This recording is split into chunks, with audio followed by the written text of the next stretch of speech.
Bonjour à tous. Comme vous le savez, le vice-président des États-Unis, M. Vance, était à Munich et expliquait à tous nos gouvernants européens qu'il y avait un réel problème de liberté d'expression, en Europe, mais aussi en France. Alors, comme vous le savez, la chaîne C8 va s'arrêter sous l'autorité de l'Arcom. Le maire de Béziers, M. Ménard, est poursuivi pour ne pas avoir voulu marier un OQTF, l'évidence même. Et aujourd'hui, j'apprends que je suis à nouveau condamné, alors à 500 €, petite peine effectivement, par la 17e chambre du tribunal de Paris pour avoir osé dire, attention, que la France insoumise était antisémite. Alors je disais il n'y a pas si longtemps qu'Ercilia Soudé était antisémite, une députée de la France insoumise. Vous savez, celle qui rigole quand elle parle du 7 octobre, pour eux c'est pas être antisémite. Celle qui a reçu Salah Hamouri, avec d'autres députés les filles. Salah Hamouri, alors c'est juste un terroriste qui fait partie du SDLP. Alors le SDLP, comme on revendique détenir encore des otages juifs en Israël. Ce Salah Hamouri a voulu tuer un juif, un rabbin en Israël. Il a été condamné à 8 ans de prison pour ça. Il a reconnu les faits. Et ben, la députée Ercilia Soudé fait un tweet en disant qu'il a été déporté, faisant bien sûr référence à la Shoah. Voilà. Prendre un avion Air France en première et prendre le train pour Auschwitz, pour elle, c'est la même chose. Donc voilà, donc si ces mots-là sont pas antisémites, en tout cas, la 17e chambre, elle vous dit non, c'est pas antisémite. Ercilia Soudé n'est pas antisémite. J'ai fait appel, rebelote, avec cette fois-ci le parti politique La France Insoumise, qui a encore gagné. Vous pouvez pas dire que la France Insoumise est antisémite. Des ministres ont dit que la France Insoumise est antisémite. Des députés l'ont dit.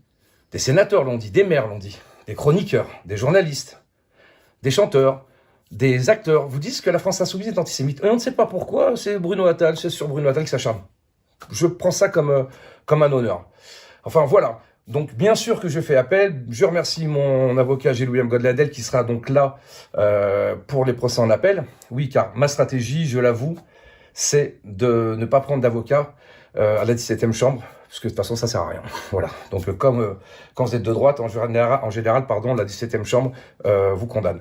Donc nous vivons en France, dans un pays où dire que la France insoumise est antisémite, vous savez, la France insoumise qui dit que de violer des femmes israéliennes, de les brûler, de couper des bébés en deux et de prendre des otages, c'est de la résistance. Voilà ce qu'elle vous dit, la France insoumise. Il fut un temps où Jean-Marie Le Pen disait du rafour crématoire ou que les chambres à gaz étaient un détail de l'histoire. Ça, c'est antisémite pour un juge en France. Mais par contre, de recevoir une personne qui a tenté de tuer un juif parce que juif et de parler de déportation, ça, c'est pas antisémite pour les juges rouges. C'est pas antisémite, ça. Que la France insoumise et Jean-Luc Mélenchon accusent les juifs d'avoir tué Jésus, et ça fera encore débat pour un nouveau procès, car oui, j'ai aussi un procès avec Jean-Luc Mélenchon au mois de novembre que j'ai accusé d'antisémitisme. On verra ce que dit la 17e chambre. Pardon. Donc rendez-vous en appel, et il faut absolument que des juges jugent sur le fond, et le fond, c'est qu'évidemment, les propos de la France insoumise et de plusieurs de leurs députés sont largement antisémites, en tout cas bien plus antisémites que les propos de Jean-Marie Le Pen. Voilà. En tout cas, je vous remercie, et à bientôt. Ouais, je sais que ça vous énerve.